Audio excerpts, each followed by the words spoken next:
नमस्कार दोस्तों, मैं सोनू सिंह आप सभी का स्वागत करता हूं अपने YouTube channel job details bye Sonu Singh. देखिए दोस्तों, आज हम आपको बताने वाले हैं जो मुजफ्फरपुर यूनिवर्सिटी से जिसका नाम है BRAB भीमराव अम्बेडकर यूनिवर्सिटी मुजफ्फरपुर, और उन सारे विद्यार्थियों को बताना चाहता हूं जिनका सेशन है 19 से 22। उनका एग्ज़ाम हो रहा है, आप सभी जानते ही होंगे, हिंदी का। और ये एग्ज़ाम जो होगा वो ऑब्जेक्टिव होगा। पहले एग्ज़ाम ऑब्जेक्टिव नहीं होता था, लेकिन साल 2 साल के अंदर में जो हिंदी का एग्ज़ाम हो रहा है वो ऑब्जेक्टिव ही हो रहा है। हम लोग का भी एग्ज़ाम हुआ था, वो भी हिंदी ही में ऑब्जेक्टिव ही हुआ था। इसलिए आप सभी जो है आप इतना विश्वास रखें कि हमने जो यह पढ़ाया है, जो यह गेस का क्वेश्चन आपको करा रहा हूँ, वह 100% लड़ने की गारंटी है। तो सबसे पहला जो चैप्टर है और हम बताने वाले हैं, ये कवियों के नाम है। क्या कवियों के नाम है और उनके कवियों के और रचनाकारों के नाम है कविता के अनुसार, चैप्टर के अनुसार, जो भी चैप्टर हिंदी में है उसको। इसको आपको कम से कम इस याद कीजिएगा, नहीं तो इसमें 2 या 3 क्वेश्चन 100% आते हैं। कितना? 2 या 3 क्वेश्चन 100% आने की इसमें पॉसिबल रहता है, पॉसिबिलिटी रहता है। क्योंकि उससे देखिए 3 का मतलब हो गया 6 नंबर, क्योंकि एक क्वेश्चन 2 नंबर का होता है। टोटल आपको 50 क्वेश्चन रंगने होते हैं। 100 क्वेश्चन दिया जाता है, उसमें 50 क्वेश्चन आपको रंगने होते हैं। इसलिए आप इसमें ध्यान से रंगिएगा, क्योंकि जितना आप रंगिएगा उतना का 2 गुना अंक आपको मिलेगा। तो चलते हैं, सबसे पहले शुरू करते हैं और आपके गद्यांशों के बारे में बताते हैं। तो सबसे पहला क्वेश्चन जो है लिखा है, कवियों की उर्मिला विषयक उदासीनता का लेखक कौन है? तो महावीर प्रसाद द्विवेदी। पहला नंबर जो हो गया महावीर प्रसाद द्विवेदी। दूसरा है, मधुआ का लेखक कौन है? मधुआ चैप्टर जो हिंदी का है उसका लेखक कौन है? तो इसका लेखक जो हो जाएंगे जयशंकर प्रसाद। तीसरा क्वेश्चन है, शुष्को वृक्ष के लेखक कौन है? तो इसका आंसर हो जाएगा सिया रामचरण गुप्त। चौथा क्वेश्चन है कि मंगर जो एक चैप्टर है उसके लेखक कौन है? तो इसका आंसर हो जाएगा राम वृक्ष बेनीपुरी। क्या नाम है? राम वृक्ष बेनीपुरी। अगला क्वेश्चन है कि दुर्मुख खरगोश का लेखक कौन है? तो महादेवी वर्मा। कौन है? महादेवी वर्मा। अगला क्वेश्चन है कि बसंत आ गया का लेखक कौन है? तो अगर आपसे पूछा जाए तो आप बताइएगा आचार्य हजारी प्रसाद द्विवेदी। अगला क्वेश्चन है आपका, मंदिर और राजभवन के लेखक कौन है? तो इसका आंसर हो जाएगा रामधारी सिंह दिनकर। अगला क्वेश्चन है, शत्रु के लेखक कौन है? तो अज्ञे जी। अगला क्वेश्चन है कि भोर का तारा के लेखक कौन है चैप्टर का? तो इसका आंसर हो जाएगा जगदीश चंद्र माथुर।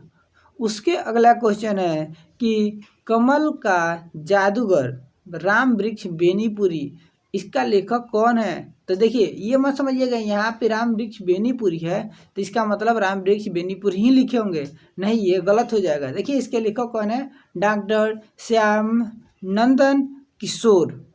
क्या है? श्याम नंदन किशोर। अगला क्वेश्चन है बड़े भाई साहब के लेखक कौन है? तो मुंशी प्रेमचंद। कौन है? मुंशी प्रेमचंद। आइए अगला क्वेश्चन है कि कुछ आप बीती कुछ जग बीती के लेखक कौन है? तो इसका आंसर हो जाएगा भारतेंदु हरिश्चंद्र।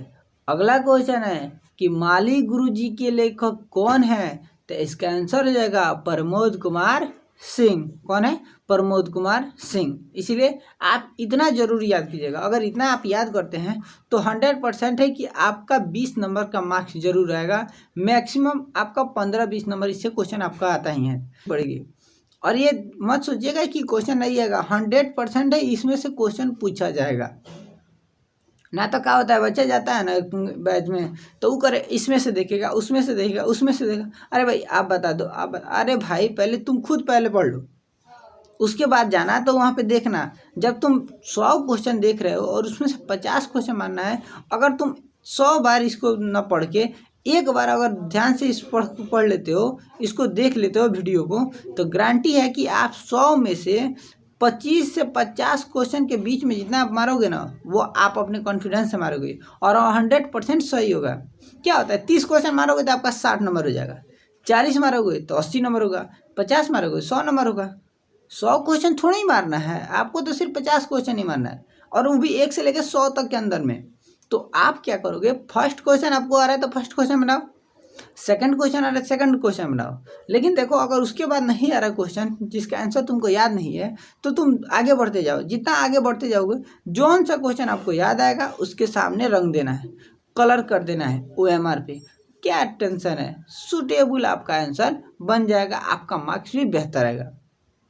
तो इसे आप ध्यान से देखिए और इस वीडियो को पूरी तरह देखिएगा। अगर आप इस वीडियो को 2 बार देख लेते हैं, क्या कीजिए, अगर मान लीजिए हमने आपको वीडियो दिखा दिया, एक बार आप पहले ध्यान से देख लीजिए, स्लो करके, नॉर्मल में भी देखिएगा, लेकिन दूसरी बार आप जब देखना है तो थोड़ा सा बढ़ा दीजिएगा स्पीड, जैसे 1.25 कर दीजिएगा, तो स्पीड थोड़ा सा बढ़ जाएगा, मेरा आवाज़ जो होगा वह दोगुना थोड़ा सा बढ़ जाएगा। उसके बाद एक बार और देखिएगा उतना पे, तीसरी बार जब देखिएगा तो 1.5 कर दीजिएगा और फास्ट हो जाएगा। चौथा बार देखना होगा 1.75 कर दीजिएगा, और बार 4 बार आप देख लीजिए, और 4 बार देखने के बाद 5वां बार फिर नॉर्मल एक बार देख लीजिए, आपका काम खत्म। दोबारा आपको देखने की कोई आवश्यकता नहीं है, आप एग्जाम में जाइएगा 100% क्वेश्चन करके आइएगा, ये मेरा वादा है खुद का।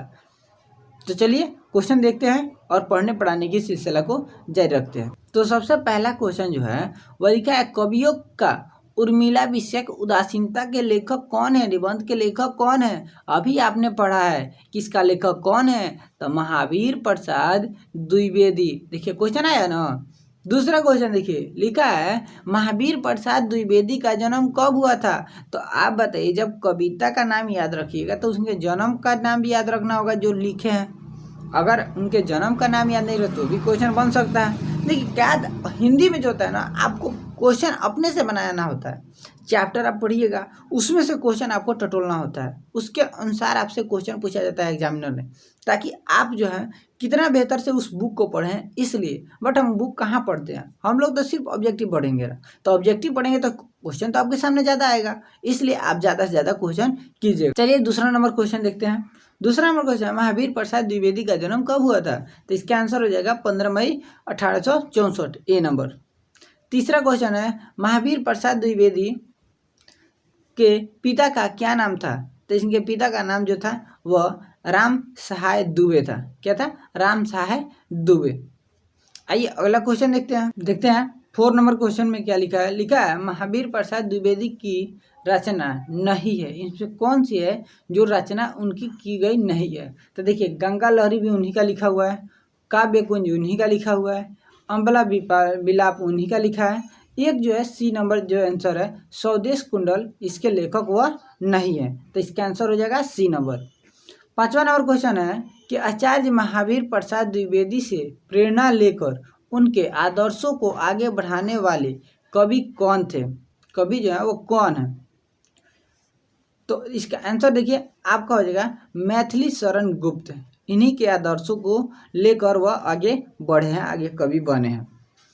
उसके बाद 6ठा नंबर क्वेश्चन जो लिखा है द्विवेदी, जो महावीर प्रसाद द्विवेदी हैं, उनके युग उनका मुख्य उपलब्धि क्या है। तो इसका आंसर हो जाएगा ए नंबर खड़ी बोली। क्या, खड़ी बोली। आगे देखते हैं 7वां नंबर क्वेश्चन है, द्विवेदी युग को जागरण काल किस विद्वान ने नाम दिया है। किस विद्वान ने उनके युग को कौन सा जागरण काल का है। तो इसका आंसर हो जाएगा नागेंद्र, ए नंबर इसका आंसर हो जाएगा नागेंद्र।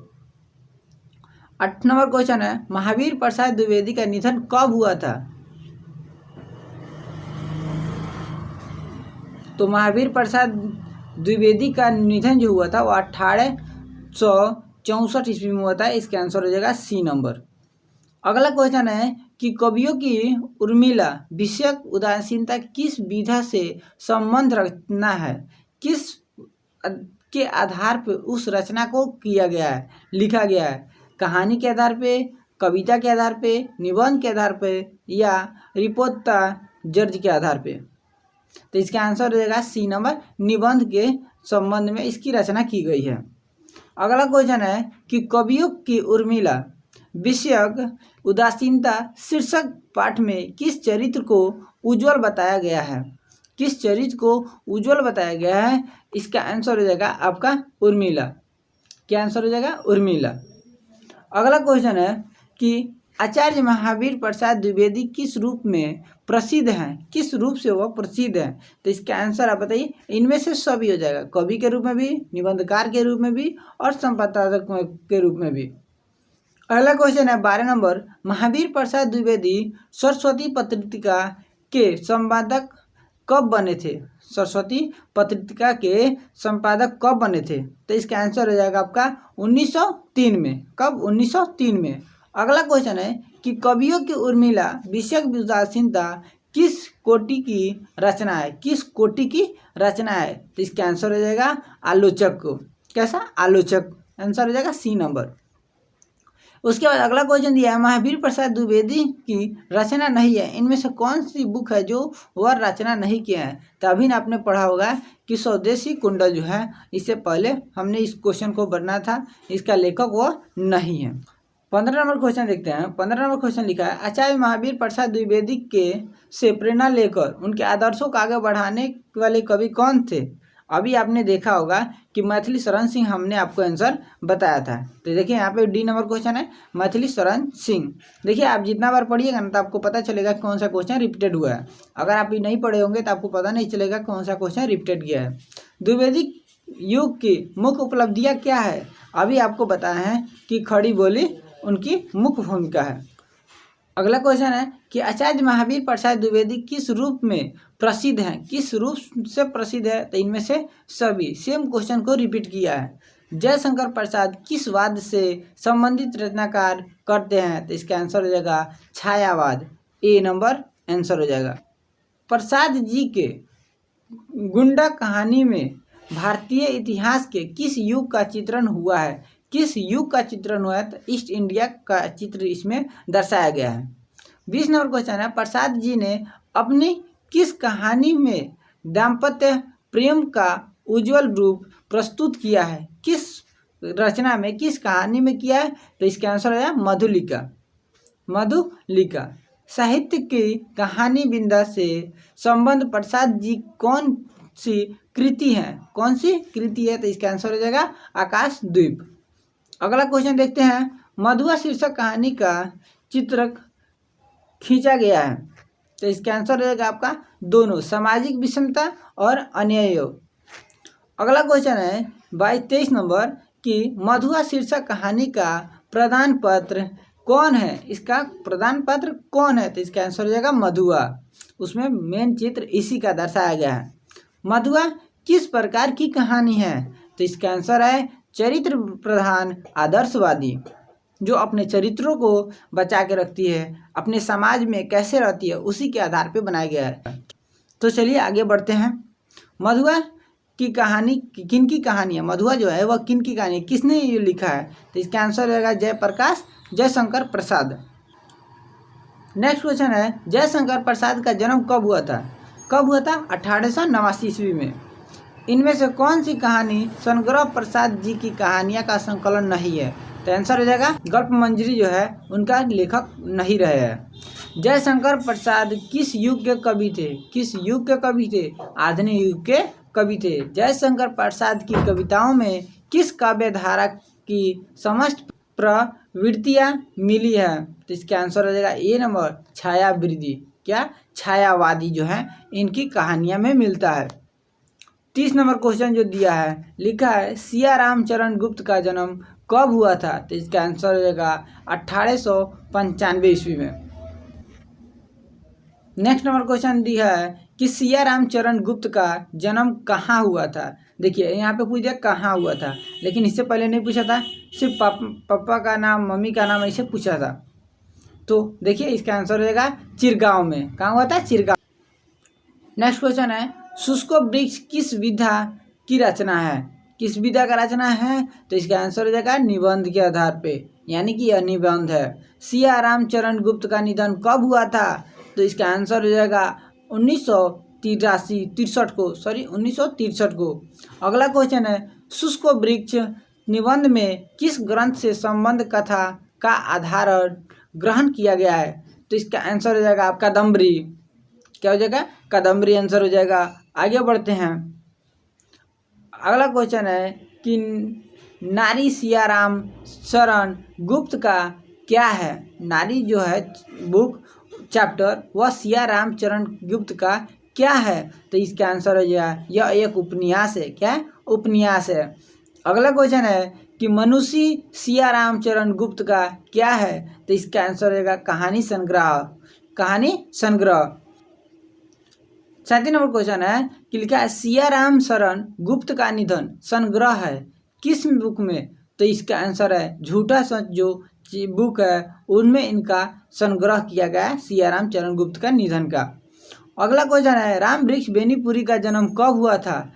कहाँ हुआ था? कहाँ हुआ था लिखा है। तो इसका आंसर रहेगा मुजफ्फरपुर कटरा में। कहाँ? मुजफ्फरपुर कटरा में। अगला क्वेश्चन है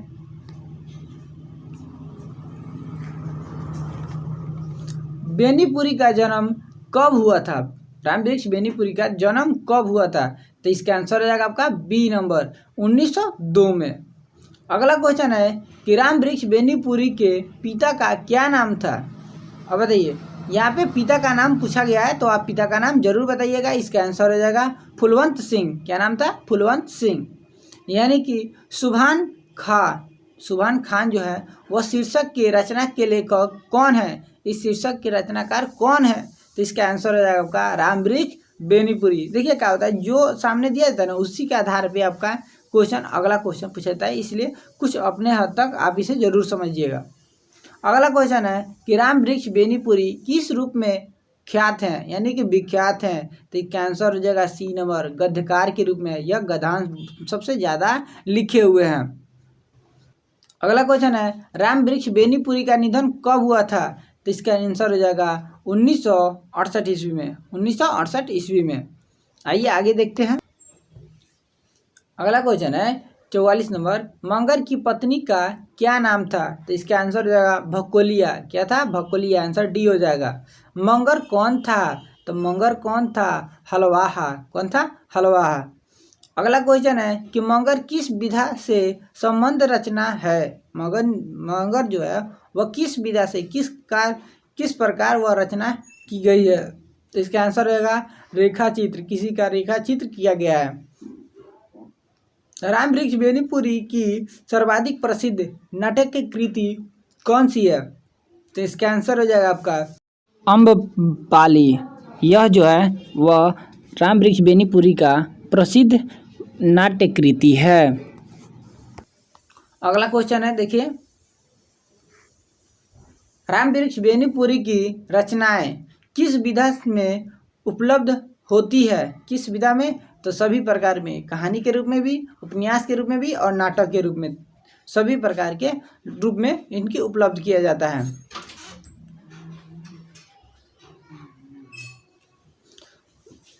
दुर्मुख खरगोश पाठ के खरगोश का स्वभाव कैसा था? इस पाठ का स्वभाव कैसा था? तो इसका आंसर है दोनों। वह खरगोश जो था वह क्रोधित भी था और आक्रामक था। दोनों प्रकार की उनकी स्वभाव था। क्वेश्चन है महादेवी वर्मा की संस्मरणात्मक गद्य रचनाओं का संग्रह है कौन सा? तो इसका आंसर हो जाएगा दोनों। एक हो जाएगा स्मृति की रेखाएं और अतीत के चलचित्र। ये दोनों जो है उनकी गद्य रचनाओं का संग्रह है। कब हुआ था महादेवी वर्मा का जन्म? कब हुआ था? तो इसका आंसर है 1907 ईस्वी में। कब? 1907 ईस्वी में। अगला क्वेश्चन है कि महादेवी वर्मा का जन्म कहाँ हुआ था? तो इसका आंसर हो जाएगा आपका फर्रुखाबाद उत्तर प्रदेश में। अगला क्वेश्चन है कि महादेवी वर्मा का बचपन का अधिकांश समय कहाँ व्यतीत हुआ था? तो इसका आंसर हो जाएगा भागलपुर बिहार में। 54 नंबर क्वेश्चन है महादेवी वर्मा की विधिवत शिक्षा कहाँ हुई थी? तो इसका आंसर रहेगा प्रयाग इलाहाबाद में। अगला है क्वेश्चन महादेवी वर्मा ने MA की परीक्षा किस विषय में उत्तीर्ण की थी? तो इसका आंसर हो जाएगा आपका संस्कृत भाषा में। किस भाषा में? संस्कृत भाषा में। तो आइए अगला क्वेश्चन देखते हैं। अगला क्वेश्चन है महादेवी वर्मा का निधन किस वर्ष हुआ था? तो इसका आंसर हो जाएगा 1987 में। कब हुआ था? 1987 में। आइए आगे देखते हैं।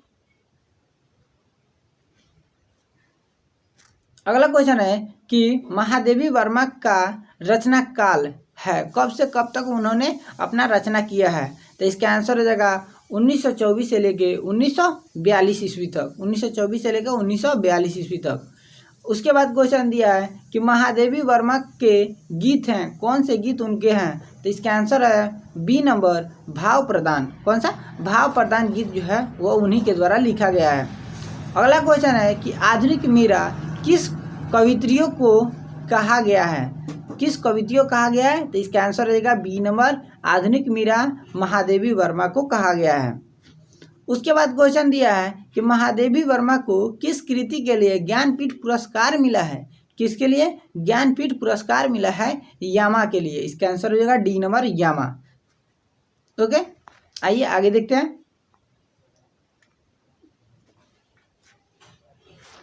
अगला क्वेश्चन है 61 नंबर, आचार्य हजारी प्रसाद द्विवेदी के इतिहास ग्रंथ का क्या नाम है? तो इसका आंसर हो जाएगा हिंदी साहित्य, और उसका उद्गम जो है और विकास किए हैं किनके द्वारा? आचार्य हजारी प्रसाद द्विवेदी। अगला क्वेश्चन है कि निबंध गद्य की कसौटी है, यह विचार किसका है? यह विचार किसका है? तो इसका आंसर हो जाएगा रामचंद्र शुक्ल। कौन से? रामचंद्र शुक्ल। उसके बाद अगला क्वेश्चन है अशोक के फूल के रचयिता है, अशोक के फूल के रचयिता बुक का चैप्टर के कौन है? तो इसका आंसर है हजारी प्रसाद द्विवेदी। कौन है? हजारी प्रसाद द्विवेदी। अगला क्वेश्चन देखते हैं। अगला क्वेश्चन जो है द्विवेदी हजारी प्रसाद द्विवेदी जी ने अपने निबंधों में किस शैली का प्रयोग किया है? किस शैली का प्रयोग किया है? तो इसका आंसर हो जाएगा ये सभी, यानी कि गुणात्मक और वर्णात्मक और व्यंग्यात्मक, ये तीनों प्रकार को इन्होंने इसमें उल्लेख किया है, शैली का प्रयोग किया है। अगला क्वेश्चन है 65 नंबर, आचार्य हजारी प्रसाद द्विवेदी के निबंधों की शैली है, निबंधों की शैली है। तो इसका आंसर रहेगा ये सभी, घोषणात्मक शैली और व्यास शैली और वर्णात्मक शैली, ये तीनों प्रकार की इनमें निबंधों में शैली की गई है। अगला क्वेश्चन है कि बसंत आ गया, ये अंतर्गत बसंत को किसके अधीन बताया गया है? किसके अधीन बताया गया है? तो ये हो जाएगा मनुष्य छायाधीन, मनुष्य के द्वारा छायाधीन किया गया है, उसी के बारे में बताया गया है।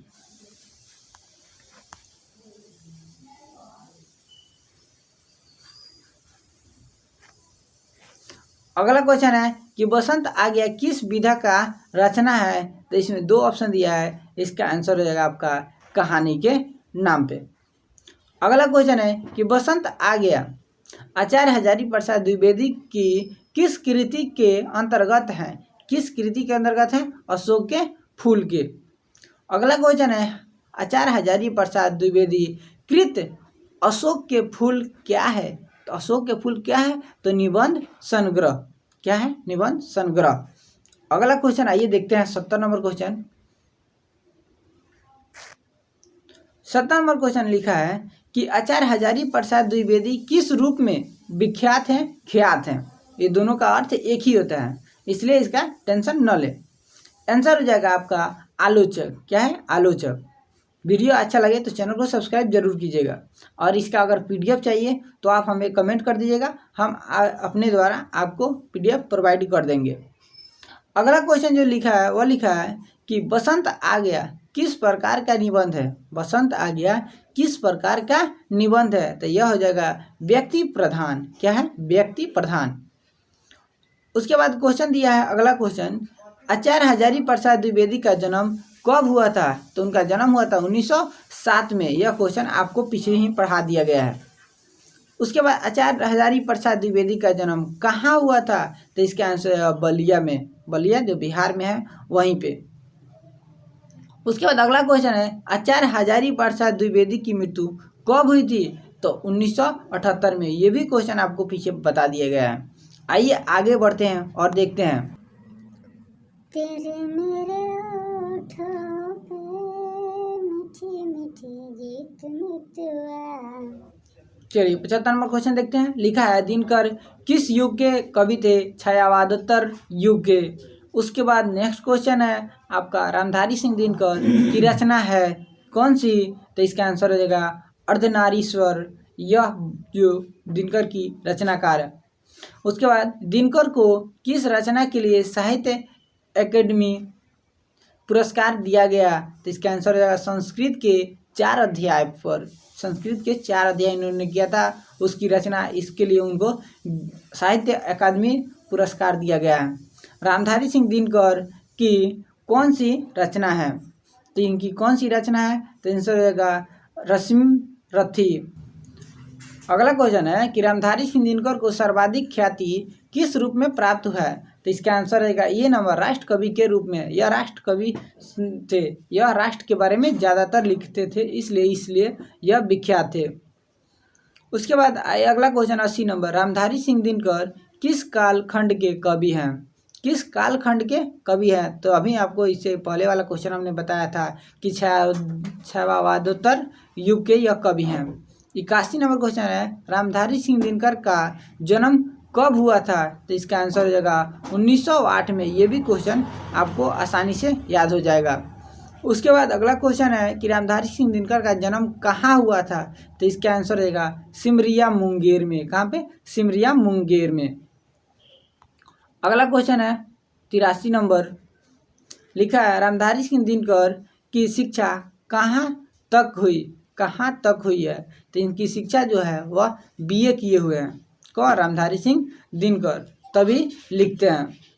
उसके बाद अगला क्वेश्चन है कि रामधारी सिंह दिनकर ने BA ऑनर्स की परीक्षा किस विषय में ऑनर्स के साथ उत्तीर्ण है? किस विषय में? तो यह उत्तीर्ण हुए हैं संस्कृत भाषा में। किस भाषा में? संस्कृत भाषा में।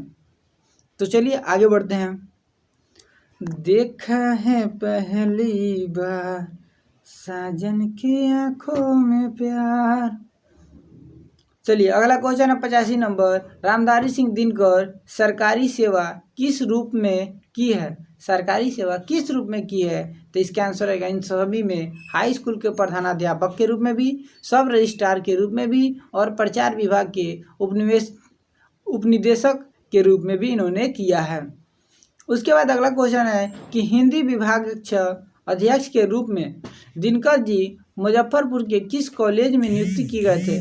तो इसका आंसर हो जाएगा लंगट सिंह कॉलेज में। जो हम लोग का लंगट सिंह कॉलेज है उसी में इन्होंने पोस्टिंग किया था। किस रूप में? अध्यक्ष के रूप में। उसके बाद अगला क्वेश्चन है दिनकर जी किस विश्वविद्यालय के उपकुलपति हुए हैं? उपकुलपति तो भागलपुर विश्वविद्यालय के उपकुलपति रह चुके हैं। उसके बाद रामधारी सिंह दिनकर का स्वर्गवास कब हुआ है, यानी कि उनकी निधन कब हुई? तो इसका आंसर 1974 में। कब? 1974 में। हम जैसा कहीं आपको दिलबर न मिलेगा। तो चलिए पढ़ते हैं, दिलबर बाद में मिलता रहेगा। चलिए अगला क्वेश्चन जो है आपके सामने ये रहा, क्या है कि एक कवि के रूप में दिनकर जी की सर्वप्रमुख विशेषता है। क्या विशेषता है? दोनों, देश के प्रति जागरूकता और युग सत्य के प्रति जागरूकता, ये दोनों जो है वह दिनकर जी की सबसे ज़्यादा प्रमुख विशेषता थी। 90 नंबर क्वेश्चन है दिनकर जी की रचनाएं किस प्रकार होती थी? किस प्रकार होती थी? तो दोनों व्यक्तिगत, प्रेम, सौंदर्यमूलक और उसके बाद राष्ट्रीय कवि भी हुआ करते हैं। इनके जितना भी कवि देखिएगा वह राष्ट्रीय कवि ज़्यादा होगा। अगला क्वेश्चन है कि स्वतंत्रता पूर्व के दिनकर के काव्य की प्रवृत्ति है, क्या है? तो इनमें से सभी, राष्ट्रीयता और यथार्थविदता और कल्पना की प्रधानता, ये सभी इनकी क्या है? प्रमुख काव्य है।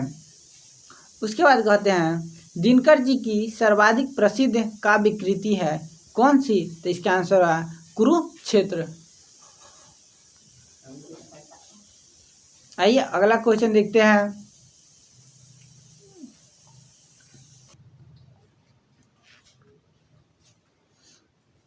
आइए आपको मैं छोटा सा लाइन सुनाता हूँ, वह देश के प्रति क्या है।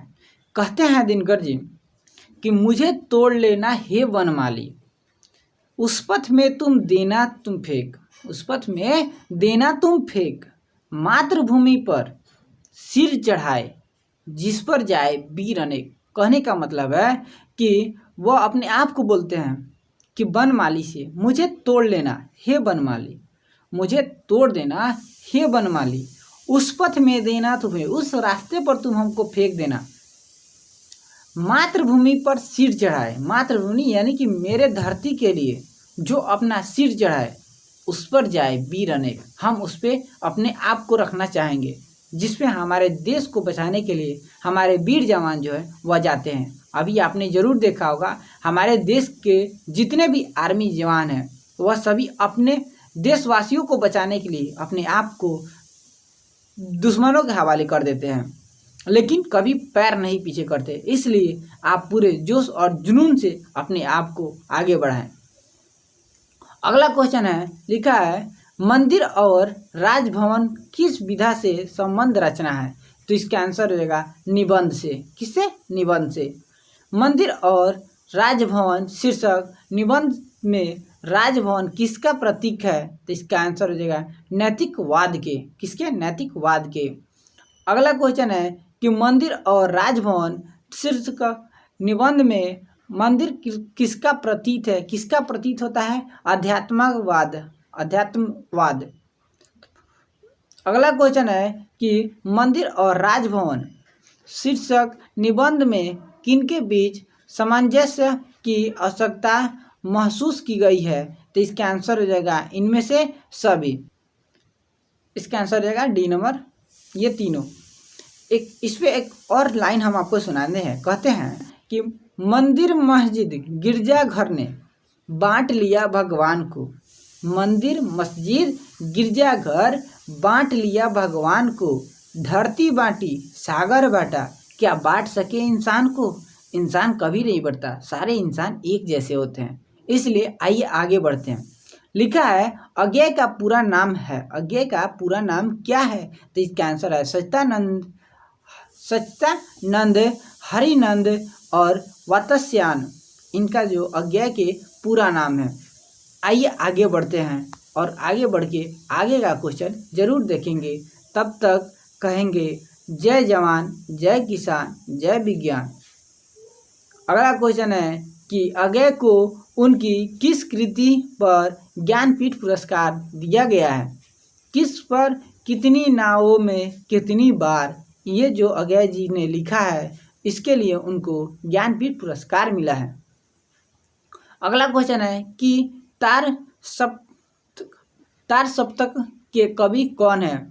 तो इसका आंसर हो जाएगा सी नंबर, अज्ञेय जी। अज्ञेय कैसे कवि थे? तो इसका आंसर हो जाएगा प्रयोगवाद के प्रवर्तक कवि थे। अज्ञेय का जन्म कहाँ हुआ है? तो इसका आंसर होगा देवरिया कसिया में। आगे देखते हैं अगला क्वेश्चन 102 नंबर क्वेश्चन है अज्ञेय का जन्म कब हुआ था? अज्ञेय का जन्म कब हुआ था? तो इसका आंसर 1911 में। आंसर ऑप्शन हो जाएगा सी नंबर। अगला क्वेश्चन है भारतीय ज्ञानपीठ पुरस्कार अज्ञेय को कब मिला है? तो इसका आंसर होगा 1979 को। बी नंबर ऑप्शन हो जाएगा। अगला क्वेश्चन है कि शेखर एक जीवनी क्या है? शेखर एक जीवनी क्या है? तो यह एक उपन्यास है। ऑप्शन बी नंबर सही हो जाएगा। उसके बाद सदानीरा क्या है? सदानीरा क्या है? उपन्यास है कि अज्ञेय की संपूर्ण कविताओं का संकलन है? तो ये इसका आंसर यही हो जाएगा बी नंबर, अज्ञेय की संपूर्ण कविताओं का संकलन है। तब तक देखते हैं आप सभी के बीच केबीसी प्रस्तुत हो रहा है तो गाना गाएंगे कौन बनेगा करोड़पति, कौन बनेगा करोड़पति। आइए अगला क्वेश्चन देखते हैं। ना बनेंगे करोड़पति नहीं बनेंगे। अगला क्वेश्चन है कि नदी के द्वीप क्या है? नदी का द्वीप जो है वह क्या है? तो इसका आंसर रहेगा सी नंबर, दोनों। अगला क्वेश्चन है कि अज्ञेय जी का देहावसान कब हुआ? इसका मतलब हुआ उनका निधन कब हुआ? तो इसका आंसर रहेगा डी नंबर, 1988 में। अज्ञेय जी की हिंदी कविता में किस वाद का कवि माना जाता है? तो इसका आंसर रहेगा व्यक्तिवाद, या व्यक्तिवाद कवि कविताएं ज़्यादा लिखते थे। उसके बाद शत्रु किस विधा की रचना है? किस विधा की रचना है? तो यह एक कहानी है। शत्रु जो है वह एक कहानी है। अगला क्वेश्चन है कि शत्रु किसकी कहानी है, शत्रु किसकी कहानी है, तो इसका आंसर हो जाएगा अज्ञे जी की। देखा ना तुझको हम हो गए हम परेशान। आइए देखते हैं अगला क्वेश्चन, शत्रु कहानी का कथानायक कौन है, तो इसका आंसर हो जाएगा ज्ञान। क्या है? ज्ञान। क्या आप ज्ञानी हो? हाँ, हम तो ज्ञानी हैं। कैसे ज्ञानी हो? बहुत बड़े ज्ञानी हैं। क्या करते हो? ज्ञान की बातें। कैसे करते हो? अपने ज्ञान से। अगर ज्ञान ना होता तो क्या करते? ना करते, बात ही छोड़ देते। चलिए आगे देखते हैं, बात छोड़ना बाद में देखेंगे। अगला क्वेश्चन है कि जगदीश चंद्र माथुर का जन्म कब हुआ था, जगदीश चंद्र माथुर का जन्म कब हुआ था, तो इसका आंसर हुआ 1917 में। कब है? 1917 में। बात समझ में आ रहा है ना? हाँ, बात समझना चाहिए। चलिए अगला क्वेश्चन है, जगदीश चंद्र माथुर का जन्म कहाँ हुआ था, इनके जन्म कहाँ हुआ था, तो इसका आंसर है उत्तर प्रदेश में। कहाँ पे? उत्तर प्रदेश। अब उत्तर प्रदेश देखते हैं ना कहाँ पे है, कहाँ पे है? बिहार के जस्ट बगल में। फिलहाल में मेरे जो पीछे जो मैप दिया गया है वो वर्ल्ड का मैप है और एक बिहार का मैप है, इसलिए उसमें हम नहीं दिखा सकते हैं कहाँ पे है, बट इतना ज़रूर आप जानिए कि बिहार और उत्तराखंड के बीच में है। तो आपको बिहार तो मालूम होगा और उसी के जस्ट बगल में आपका कौन सा है? उत्तर प्रदेश है। चलिए आगे देखते हैं कि जगदीश चंद्र और वहाँ का सबसे प्रसिद्ध जो है वो कौन सा है? आगरा है। उत्तर प्रदेश में ही आगरा है और वहाँ पे सबसे बड़ा ताजमहल है। और ताजमहल तो समझते हैं किसके लिए प्रसिद्ध है? प्रेमवासियों के लिए प्रसिद्ध है, जहाँ पे सभी प्रेमी जाके मिलते हैं। और यह इसे किसने बनवाया था? तो शाहजहाँ ने। किसके याद में बनवाया था? तो मुमताज़ की याद में। इतना क्वेश्चन आपको याद हुआ ना? और एक क्वेश्चन और पूछा जा सकता है कभी, अगर आपसे पूछा जाए कि सबसे बड़ा पागल खाना कहाँ पे है, तो इसका भी आंसर आपका कहाँ पे हो जाएगा? आगरा में होगा। ओके, तो आप इतना याद कर लिए। चलिए अब आगे आते हैं क्वेश्चन पे। लिखा है जगदीश चंद्र माथुर की ख्याति किस रूप में है, तो इसका आंसर हो जाएगा नाटककार और एकांकीकार के रूप में भी इनका दोनों में बताया गया है। अगला क्वेश्चन है कि भोर का तारा किस विधा की रचना है, भोर का तारा किस विधा की रचना है, तो इसका आंसर हो जाएगा सी नंबर, एकांकी। क्या है? एकांकी। अगला क्वेश्चन है भोर का तारा की कथानायिका का क्या नाम है, तो आंसर हो जाएगा छाया। क्या नाम है? छाया। उसके बाद अगला क्वेश्चन है भोर का तारा का कथानायक कौन है, तो इसका आंसर होगा कवि शेखर। कौन है? कवि शेखर। ए नंबर ऑप्शन सही हो जाएगा। उसके बाद नेक्स्ट क्वेश्चन जो है लिखा है ओ सदा नीरा के शीर्षक निबंध के लेखक कौन है, तो इसका आंसर हो जाएगा जगदीश चंद्र माथुर। कौन है? जगदीश चंद्र माथुर। अगला क्वेश्चन आइए देखते हैं बिहार में, तो बिहार की तो बात आप जानते ही हैं। बिहार में एक से एक बड़े बड़े हमारे क्रांतिकारी जन्म लिए हैं और यहीं से बहुत से जो हैं क्रांतिकारी हमारे देश के लिए समर्पित भी हुए हैं। और ये अगर आपसे पूछ लिया जाए भारत के प्रथम राष्ट्रपति वह कहाँ से थे, वह भी उनका जन्म भी बिहार में ही हुआ था। कहाँ पे? बिहार में ही हुआ था। तो आइए आगे देखते हैं अगला क्वेश्चन 119 नंबर। ना तो हम देखेंगे ना तुम देखोगे, बात पढ़ेंगे बाद बढ़ेंगे, हर बात पढ़ेंगे। बिहार का कौन सा विशाल स्तूप प्राचीन स्थापत्य के अभूतपूर्व कृति है, तो कौन से? तो ए नंबर नंदनगढ़। चंपारण तो आप जानते ही हैं, भागलपुर भी जानते हैं और देवबंद भी आप जानते हैं, तो हम यहीं से हैं चंपारण से। आप पूछिएगा कौन से चंपारण से, तो मिलना है तो पूर्वी चंपारण में आप हमें कहीं भी देख सकते हैं। तो चलिए अगला क्वेश्चन है आपका। क्वेश्चन है कि शारदिया किस प्रकार का नाटक है, तो इसका आंसर हो जाएगा ऐतिहासिक नाटक है। कैसा? ऐतिहासिक नाटक है। उसके बाद अगला क्वेश्चन जो है वह लिखा है कोणार्क किस प्रकार का नाटक है, कोणार्क किस प्रकार का नाटक है, तो ऐतिहासिक है, यह ऐतिहासिक नाटक है। उसके बाद अगला क्वेश्चन है कि डॉक्टर श्याम नंदन किशोर का जन्म कब हुआ था, तो इसका आंसर हो जाएगा 1932 ईस्वी में। अगला क्वेश्चन है डॉक्टर श्याम नंदन किशोर का जन्म कहाँ हुआ था? तो इसका आंसर रहेगा सुस्ता, जो मुजफ्फरपुर में है, वहीं पे इनका जन्म हुआ था। अगला क्वेश्चन है 124 नंबर। तब हम आगे बढ़ेंगे। श्याम नंदन किशोर की रचना कलम का जादूगर, राम वृक्ष बेनीपुरी किस कविता का रचना है? किस विधा की रचना है? तो इसका आंसर हो जाएगा स्मरण। संस्मरण के प्रकार की यह रचना है। आगे देखते हैं। ना कजरे की धार, ना मोतियों की हार, ना कोई किया सिंगार, तुम तो कितनी सुंदर हो, तुम कितनी सुंदर हो।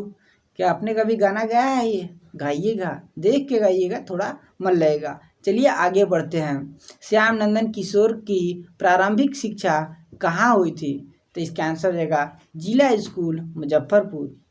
उसके बाद अगला क्वेश्चन है, बेनीपुरी राम वृक्ष बेनीपुरी जी ने किस पत्रिका का संपादन किया था? तो इसका आंसर रहेगा नई धारा का पत्रिका का संपादन किया था। अगला क्वेश्चन है, बेनीपुरी जी से लेखक की पहली बार भेंट कहाँ हुई थी? तो इसका आंसर रहेगा शूद्र संघ मुजफ्फरपुर में। अगला क्वेश्चन है कि पटना प्रवास के समय राम वृक्ष बेनीपुरी जी किसके साथ रहते थे? तो इसका आंसर हो जाएगा शिवपूजन सहाय के साथ। किसके? शिवपूजन सहाय के साथ।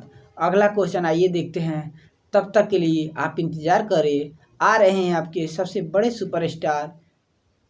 कौन है? आपके एलन मस्क? नहीं नहीं नहीं भाई, चंपारण के कौन है? याद पढ़िए, बताइए, तब हम आपको बताएंगे। आपके लिए ये आंसर रहेगा, हो जाएगा। मुंशी प्रेमचंद का जन्म कब हुआ था? तो इसका आंसर हो जाएगा 1880 में। मुंशी प्रेमचंद की मृत्यु कब हुई थी? तो इसका आंसर हो जाएगा 1936 में। अगला क्वेश्चन है, मुंशी प्रेमचंद का जन्म कहाँ हुआ था? तो बनारस में, जो लहमी ग्राम का हुआ था। बनारस के लहमी ग्राम में इनका जन्म हुआ था। प्रेमचंद, कौन प्रेमचंद? मुंशी प्रेमचंद पूर्व युग के साहित्यकार कहानी के अपेक्षा किस ओर ज़्यादा जो सक्रिय रहे हैं? किस तरह ज़्यादा सक्रिय रहे हैं? तो इसका आंसर रहेगा ए और बी दोनों, नाटक के और निबंध के दोनों प्रकार के साहित्य इन्होंने किया है। 133 नंबर क्वेश्चन है।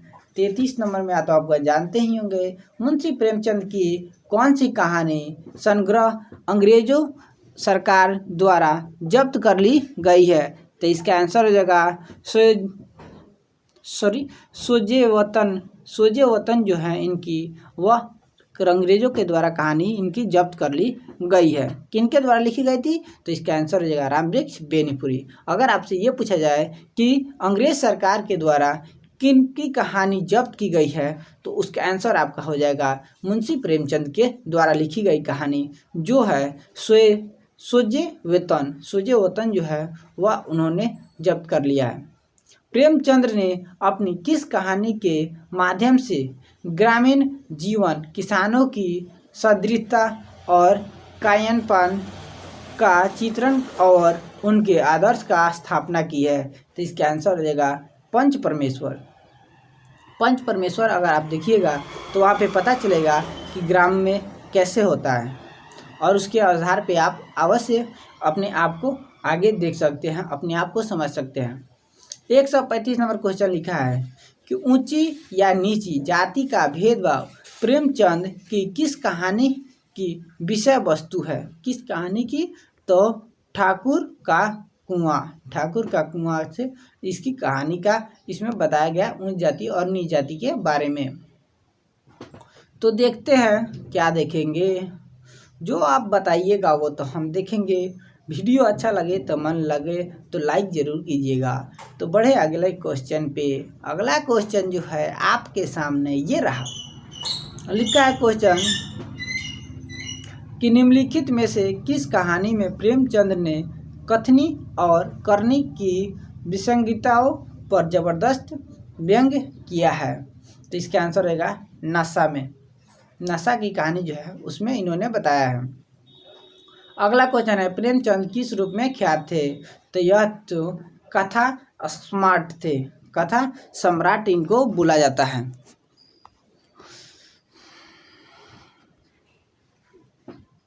अगला क्वेश्चन है कि मुंशी प्रेमचंद की कुल कहानियाँ कितनी है? तो इसका आंसर है लगभग 300। कितना? 300। उसके बाद यह 8 में भी है, 9th में भी है, 10th में भी है, 11th में भी है, 12th में भी है और यहाँ पे BA में भी देख ही रहे आप। अगला क्वेश्चन है 39 नंबर, बड़े भाई साहब कहानी मुंशी प्रेमचंद ने कब लिखी है? तो इसका आंसर है 1934 में। कब? 1934 में। उसके बाद क्वेश्चन है अगला, बड़े भाई साहब कहानी का रचना प्रेमचंद के रचना काल की किस कालावधि में हुई है? तो किस? तो इसके तृतीय समय में इन्होंने किया है। उसके बाद 41 नंबर क्वेश्चन है, 141 है, 141। तो इसका आंसर जो है लिखा है, बड़े भाई साहब कहानी की किसकी प्रेरणा तीव्रतम हुई है? किस कहानी का तीव्र हुई है? तो इसका आंसर रहेगा यथार्था की। अगला क्वेश्चन है कि प्रेमचंद कृत संग्राम क्या है? तो इसका आंसर रहेगा नाटक। क्या है? नाटक। Answer C number. भारतेंदु का जन्म कब हुआ था? तो इसका आंसर रहेगा 1850 में। भारतेंदु का निधन कब हुआ था? तो इसका आंसर रहेगा 1885 में। 1885 में एक और चीज़ आप याद करिएगा, यहाँ पे कांग्रेस पार्टी की स्थापना हुई थी। किसकी? कांग्रेस पार्टी की स्थापना 1885 में ही हुई थी। अगला क्वेश्चन है आपका, भारतेंदु की कविता का शीर्षक क्या है? तो इसका आंसर हो जाएगा काशी की गंगा। क्या है? काशी की गंगा। उसके बाद अगला क्वेश्चन है, इन भाषाओं में से किन किन भाषाओं में जानकर भारतेंदु थे? जानकार किनके भाषा के थे? तो इसका हो जाएगा वह संस्कृत भाषा भी जानते थे, मराठी भाषा भी जानते थे और अंग्रेजी भाषा भी जानते थे। इसलिए आगे बढ़ते हैं और आगे का क्वेश्चन देखते हैं। अगला क्वेश्चन है, भारतेंदु के पहले हिंदी गद्य कैसा था? तो इसका हो जाएगा अनपढ़ पे उन्होंने बनाया था, लिखा था गद्य को विकसित करने के लिए भारतेंदु ने क्या किया? वह नाटकों की रचना की। किसकी? नाटकों की रचना की। कुछ आप बीती कुछ जग बीती शीर्षक पाठ किस पत्रिका के अंतर्गत प्रकाशित हुआ है? तो इसका आंसर रहेगा कवि वचन सुधा के अंतर्गत प्रकाशित किया गया था। उसके बाद अगला क्वेश्चन है 50 नंबर, 50 में सब काम होता है। आपको 50 क्वेश्चन ही बनाना है, 50 को याद जरूर कीजिएगा। 50 से ज़्यादा आंसर नहीं मारिएगा क्वेश्चन का, नहीं तो आपका आंसर गलत हो जाएगा। अगला क्वेश्चन है, आप बीती कुछ जग बीती शीर्षक निबंध के अंत में किस नाम के व्यक्ति की चर्चा की गई है? तो इसका आंसर हो जाएगा होली की। किसकी? होली की। आगे बढ़ते हैं, होली की बात देखेंगे। होली आने वाला है, तब बबुआ लोग आप लोग होली खेलते हैं ना? हाँ, बहुत बढ़िया से खेलते हैं। अरे काहे नहीं खेलेंगे, हम लोग बिहार के हैं तो होली तो खेलेंगे ही। होली तो हमारे लिए प्रसिद्ध न है। होली या दिवाली, अभी फ़िलहाल में दिवाली हो रहा है।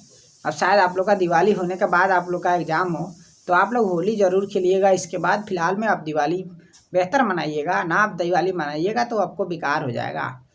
जो दिवाली मनाने वाले हैं वो तो मनाइए करेंगे। अरे कैसे नहीं मनाएंगे, पूरे भारत में मनाया जाता है, बात समझे ना। चलिए अब क्वेश्चन पे जाते हैं। क्वेश्चन नंबर है कि कुछ आप बीती कुछ जग बीती किस विधा की रचना है? तो यह एक निबंध है। क्या है? निबंध है। अगला क्वेश्चन क्या है, कुछ आप बीती कुछ जग बीती शीर्षक पाठ में किस वर्ग को जागरूक होने का संकेत दिया है? तो इसका आंसर क्या होगा? युवा वर्ग को। अगर युवा वर्ग सही रहेगा तो गारंटी है, सच बात है कि किसी का नहीं चलेगा। आप युवा हो, अगर आप चाहोगे तो सरकार बदल दोगे, आप चाहोगे तो देश को बदल दोगे, आपके अनुसार पूरे देश चलेगा। अरे भाई, युवा ही तो सब कुछ कर रहा है। आज देखिए, किसी पार्टी में जाइए युवा मिलेंगे, किसी संस्था पे जाइए युवा मिले, क्या बुजुर्ग मिलते हैं? नहीं ना मिलते हैं। तो बात समझ रहा है ना, पूरा बात तो समझिए आप। हाँ चलिए अगला बात में चले, युवा है ना आप? हाँ, फर्स्ट क्लास आप एग्जाम पास कीजिए ना, सब काम हो जाएगा। अगला क्वेश्चन है, भारतेंदु हरिश्चंद्र कृत मौलिक नाटक कृत सत्य हरिश्चंद्र का प्रकाशन वर्ष क्या था? क्या कौन से वर्ष में हुआ था? तो इसका आंसर हो जाएगा 1875 में। कब हुआ था? 1875 में। बबुआ याद बानू? हाँ, बिहार में बाढ़ तो बिहार के बात याद रखी हो। अब बिहारवे का ना एग्जाम होता, एगो तो ऐसा ही लेट कर ले बा, तो अपनाऊ काला लेट करे, हम अपनाऊ तनका बढ़िया से एग्जाम दे दी, पास हो जाए। चलिए अगला क्वेश्चन है, भारतेंदु युग का उदय कब से माना गया है? तो आंसर हो जाएगा 1868 में। डॉक्टर प्रमोद कुमार सेन का जन्म कब हुआ था? तो 1942 में। Option b number. Doctor Pramod Kumar Singh का जन्म कहाँ हुआ था? तो इसका हो जाएगा दलसिंह सराय में। उसके बाद अगला क्वेश्चन है, माली गुरुजी के लेखक का क्या नाम है? तो आंसर है doctor Pramod Kumar Singh. 158 number question देखते हैं। लिखा है, माली गुरुजी किस विधा की रचना है? तो यह एक संस्मरण है। उसके बाद अगला क्वेश्चन है, ये नहीं लिखेंगे, ये वाला आंसर सी नंबर आंसर है इसका। अगला क्वेश्चन है, लेखक को अक्षरों से प्रबोधित करने वाले कौन थे? तो आंसर इसका हो जाएगा ए नंबर। क्या है? माली गुरुजी। क्या है? माली गुरुजी। अरे माली गुरुजी, बात समझ रहे हैं ना? चलिए आगे बढ़ते हैं। माली गुरुजी का स्कूल क्यों बंद हो गया? तो दोनों कारण से। उन्होंने तपेदिक होने का कारण और रुग्ण हो जाने के कारण। इसका आंसर हो जाएगा सी नंबर, दोनों। अगला क्वेश्चन देखें ना। हाँ, अगला क्वेश्चन है, अभी लास्ट क्वेश्चन है आपके लिए। अपनी पाठशाला माली गुरुजी कहाँ चलाते थे? तो गांव के एक जमींदार के दालन में। यह क्वेश्चन आप पूरी तरह याद कीजिएगा। अगर वीडियो अच्छा लगे तो चैनल को सब्सक्राइब जरूर कीजिएगा और घंटी को दबाइएगा, ताकि अगला वीडियो आपको जरूर मिलता रहे।